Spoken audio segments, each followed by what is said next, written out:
Vamos a leer en Filipenses el capítulo 4 y el versículo 9. Filipenses el capítulo 4, versículo 9.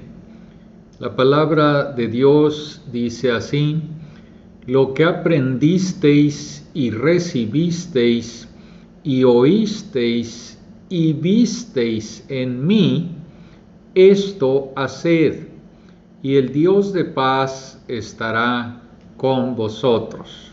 Otra vez, lo que aprendisteis y recibisteis y oísteis y visteis en mí, dice Pablo, esto haced, y el Dios de paz estará con vosotros.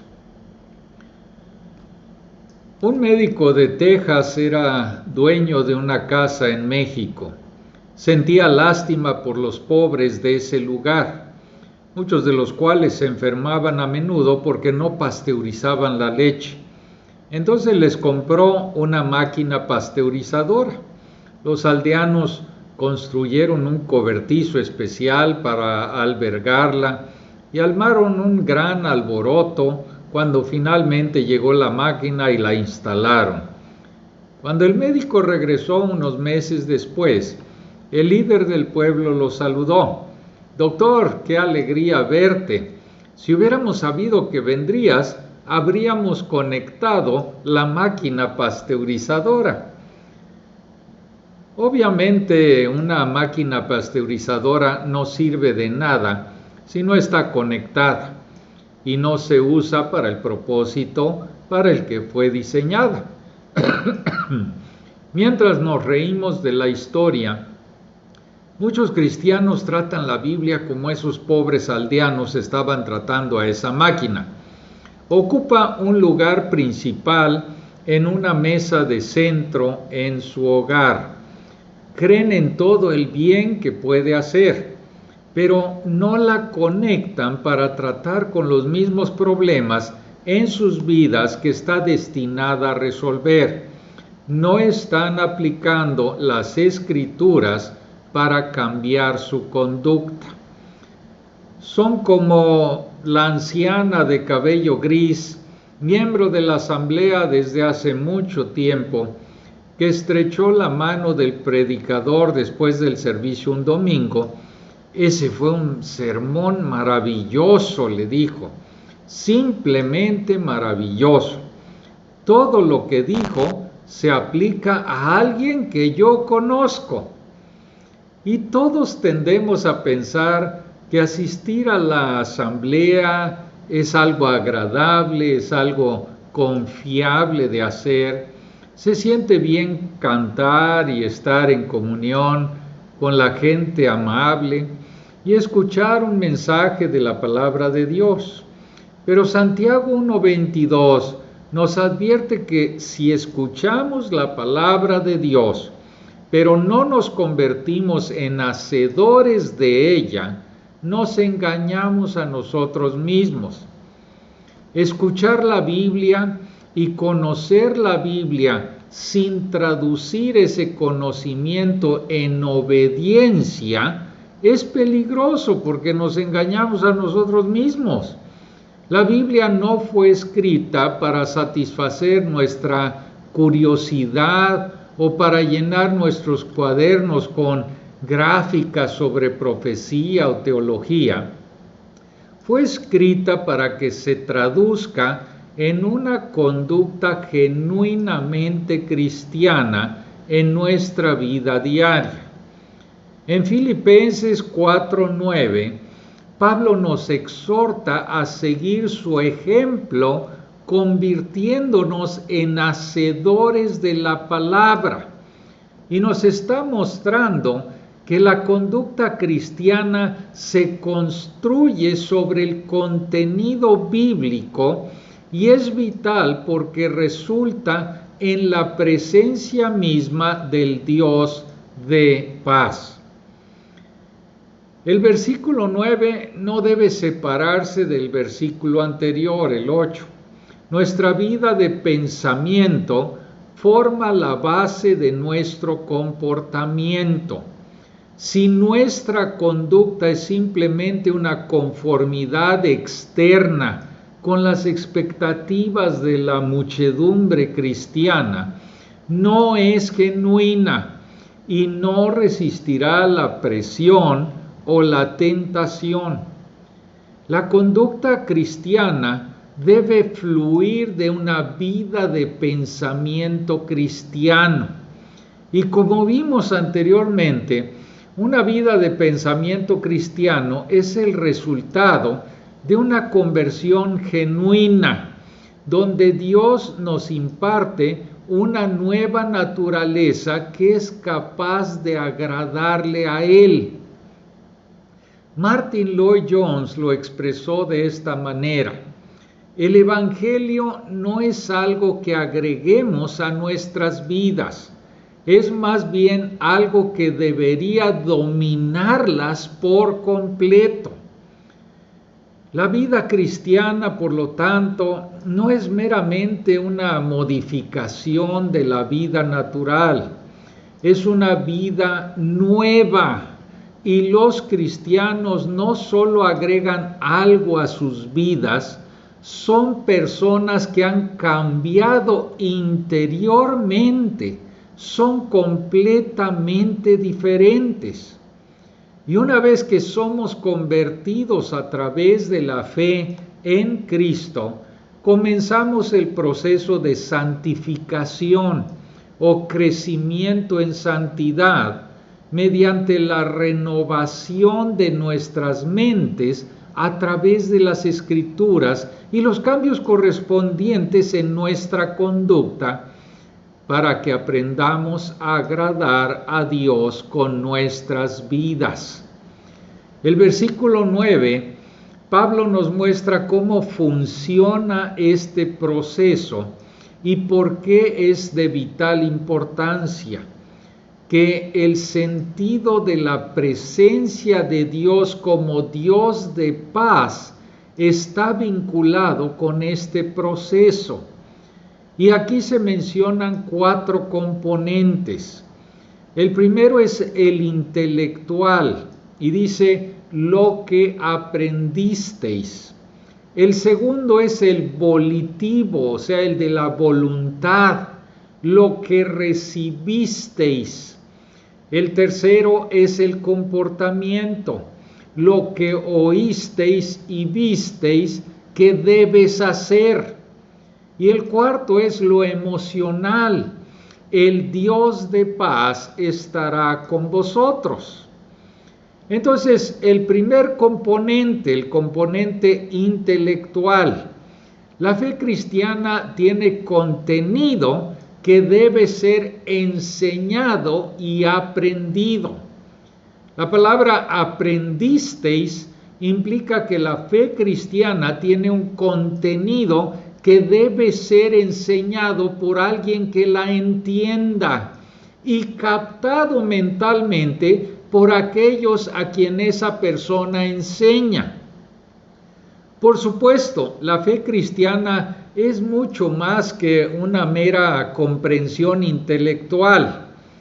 E incluso a nivel intelectual, las Escrituras enseñan que el Dios de este siglo, Satanás, cegó el entendimiento de los incrédulos para que no les resplandezca la luz del Evangelio de la gloria de Cristo, el cual es la imagen de Dios.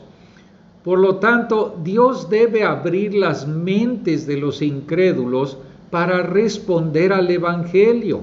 Como Pablo continúa diciendo, porque Dios que mandó que de las tinieblas resplandeciese la luz, es el que resplandeció en nuestros corazones para iluminación del conocimiento de la gloria de Dios en la faz de Jesucristo.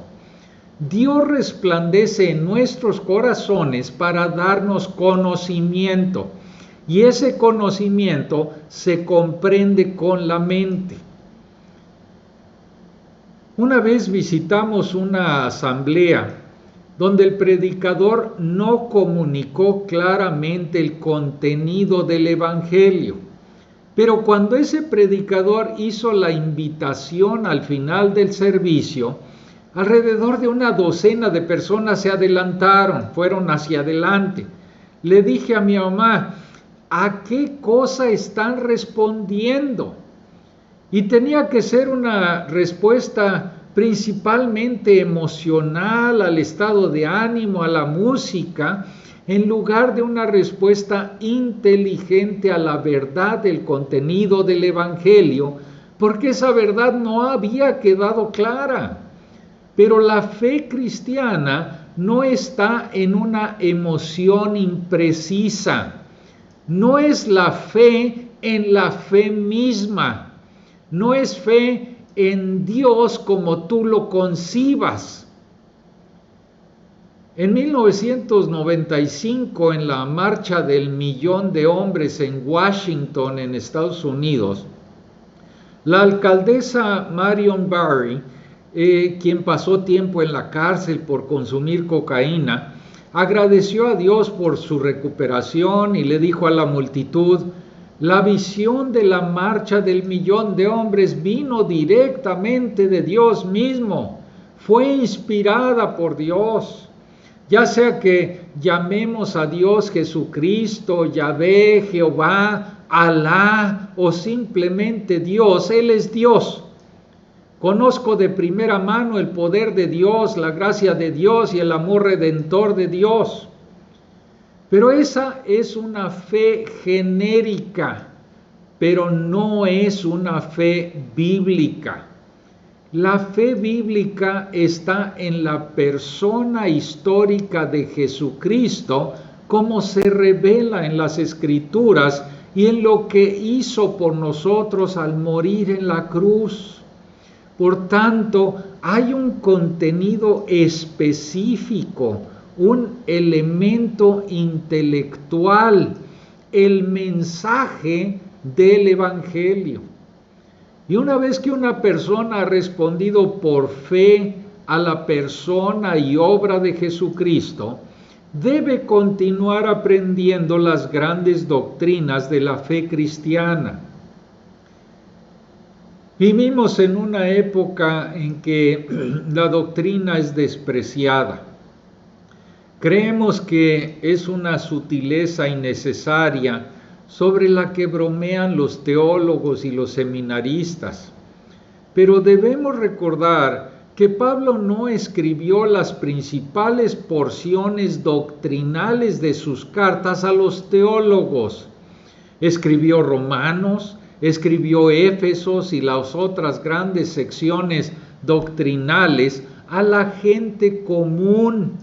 Muchos de ellos eran esclavos sin educación que habían llegado a la fe en Cristo para ayudarles a entender cómo vivir de una manera agradable a Dios. Y fíjense, hay que notar la importancia de la enseñanza en el servicio de Pablo. En Hechos 11, Bernabé lleva a Pablo a Antioquía.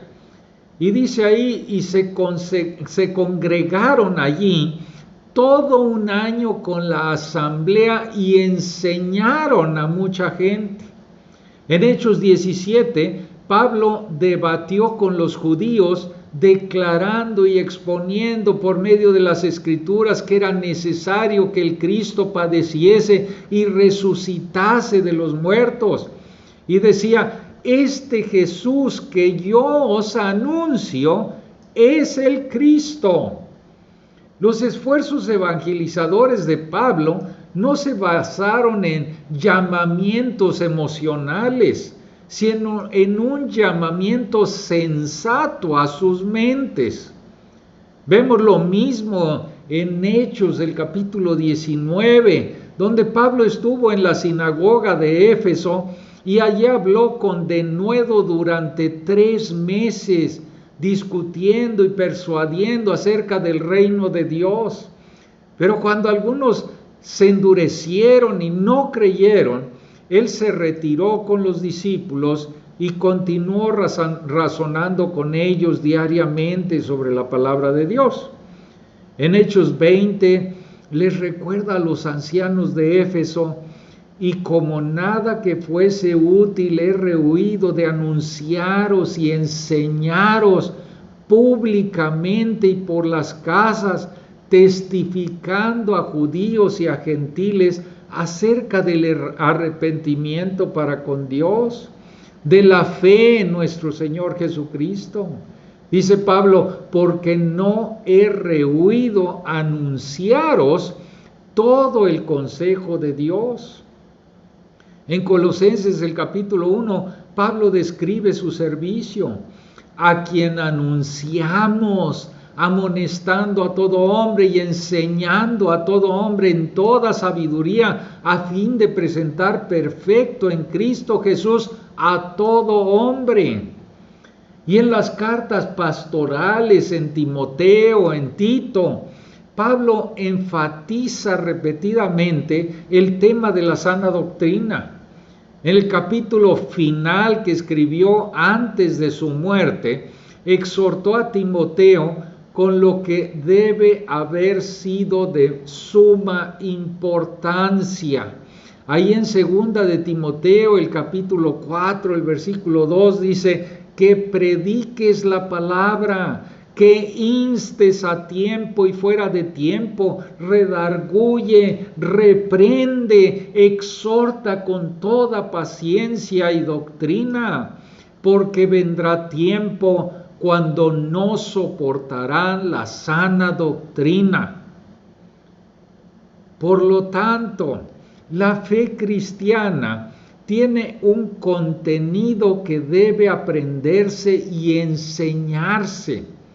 La pregunta es, ¿estás estudiando y aprendiendo la palabra de Dios? Esto no sucede sin ser diligentes, no sucede sin esfuerzo. Te animo a que te dediques a aprender las grandes verdades de la palabra de Dios con miras a aplicarla en tu vida con obediencia. Pero el segundo componente es el componente volitivo. El contenido de la fe cristiana debe ser respondido con nuestra voluntad. Nuestro texto aquí menciona lo que aprendisteis y luego dice recibisteis. Y esta palabra significa tomar para uno mismo, especialmente las verdades entregadas y transmitidas por Cristo a los apóstoles.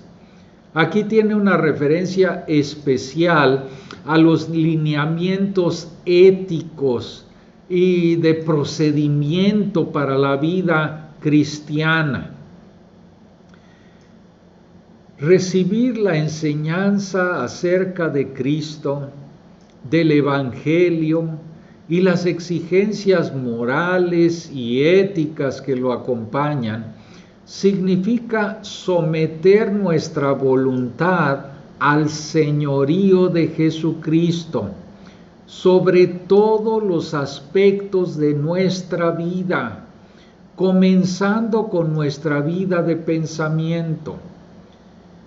En otras palabras, el Evangelio siempre exige no solamente una respuesta intelectual, sino también una respuesta moral, donde personalmente recibimos a Cristo como Salvador y como Señor.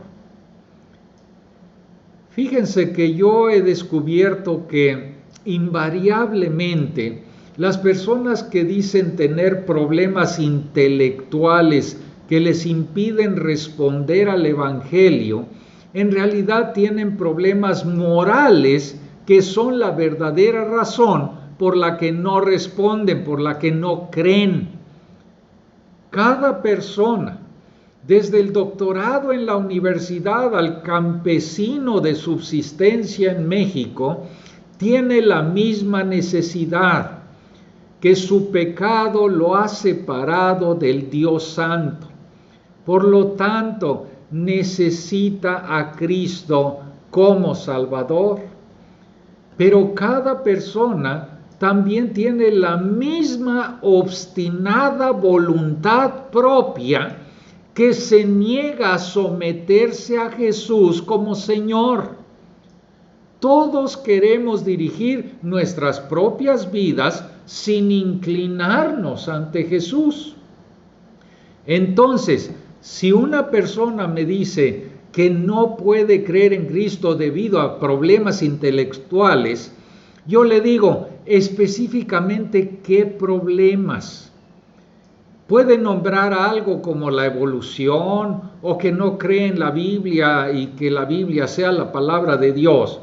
Y entonces le respondo, si puedo darte respuestas razonables a ese problema, ¿creerás entonces en Cristo? Nunca he tenido una persona que diga que sí. En cambio, ella dirá, bueno, también hay otros problemas. Y yo le digo, nómbralos, dame la lista. Y si puedo darte respuestas razonables a cada problema de tu lista, ¿te convertirás en un seguidor de Cristo? Intento ayudar a la persona a ver que el problema real no es intelectual, es moral. La persona, el pecador, no quiere dejar de tener sexo con su novia, no quiere dejar de consumir drogas, no quiere dejar el alcohol, no quiere dejar algún otro pecado. Pero el contenido de la fe cristiana debe ser recibido sometiendo nuestra voluntad al Señor Jesucristo. El tercer componente es el componente conductual. El contenido de la fe cristiana debe ejercitarse en la conducta de la vida real. Pablo está diciendo aquí, las cosas que oísteis y visteis en mí, esto haced. Ahora, Pablo no se está jactando de sí mismo, simplemente sabía que su vida tenía integridad. No enseñaba una cosa y vivía otra. No actuaba de una manera en público y tenía una vida secreta de pecado en privado. Podría seguir a Pablo las 24 horas del día, los 7 días de la semana, y ver a un hombre que caminaba con Dios, incluso en medio de las pruebas en que se encontraba. De hecho, los filipenses habían visto y oído acerca de Pablo y Silas. Cantaban himnos de alabanza y oraban en la cárcel de Filipos a la medianoche durante su primera visita a esa ciudad. Ahora, no se puede fingir cuando te han negado la justicia, cuando la espalda está abierta por el látigo y tus pies están en el cepo, en una celda maloliente infestada de ratas. La vida cristiana de Pablo era real durante la crisis, por lo que honestamente y sin orgullo podía llamar a las personas a imitarlo, así como él imitaba y seguía a Cristo. Sus palabras señalan la importancia de tener ejemplos piadosos que nos muestren no solo por sus palabras, sino también por la forma en que se conducen en el hogar y en toda su vida, cómo vivir la fe cristiana en el mundo real. John MacArthur aconseja correctamente: nunca te expongas al servicio de alguna persona cuyo estilo de vida no puedes respetar. John Calvin dijo: sería mejor que el predicador se rompiera el cuello al subir al púlpito que no ser él el primero en seguir a Dios. No es que Pablo o cualquier hombre, excepto Jesús, sea sin pecado, pero un hombre que enseña la palabra de Dios debe vivirla con integridad. Es por eso que es un requisito esencial tanto para los sobrevedores como para los que sirven en la asamblea, ese requisito que gobiernen bien sus propios hogares. Si no estoy viviendo bajo el señorío de Cristo, con mi esposa, con mis hijos, lidiando con los problemas de una manera bíblica, demostrando el fruto del Espíritu en mi relación con ellos, entonces necesito dejar de presidir en la asamblea.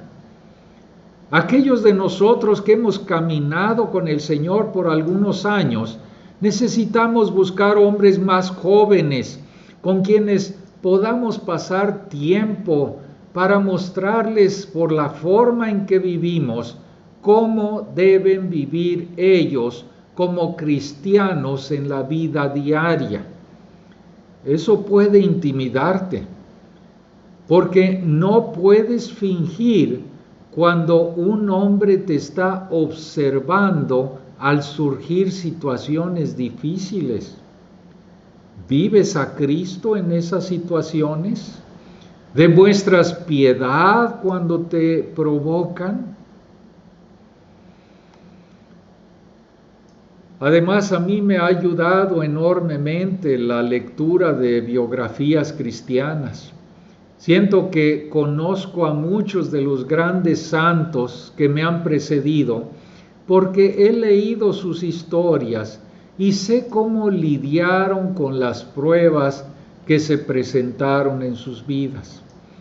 Al leer sus biografías, aprendo cómo el contenido de la fe cristiana se afianza por cómo funciona en la conducta diaria. Les animo a leer las biografías de los santos fieles que nos han precedido. Cuando Pablo dice, esto haced, la palabra implica ponerlo en práctica, hacer algo repetidamente hasta que se convierta en un hábito o en una forma de vida. Al principio los hábitos se sienten incómodos y se sienten como si fueran antinaturales. ¿Recuerdas la primera vez que condujiste un automóvil con palanca de cambios? Parecía que había 1,000,000 de cosas para recordar y hacer todas a la vez. Pero una vez que lo dominas, para que se convierta en un hábito, puedes subirte al auto y conducir mientras discutes algún punto crítico de la vida con un amigo y ni siquiera piensas en lo que estás haciendo. Los hábitos pueden ser tu amigo, pueden ser tu enemigo. Los hábitos piadosos obran para ti, ya que determinan tu rutina diaria de maneras que te ayudan a crecer en santidad. En Lucas, el capítulo 4, leemos que el Señor Jesús vino a Nazaret, donde se había criado, y luego dice, y en el día de reposo entró en la sinagoga conforme a su costumbre. El Señor Jesús tenía la costumbre de pasar el sábado con el pueblo de Dios, adorando a Dios. Nosotros deberíamos tener el mismo hábito cada día del Señor. Debemos tener el hábito de leer la palabra de Dios, orar todos los días. Debemos tener el hábito de evitar las cosas que contaminan nuestras mentes. Los hábitos provienen de practicar estas cosas una y otra vez. Y al principio, cuando estás cambiando de prácticas impías a las que agradan a Dios, puede parecer incómodo, pero sigue así.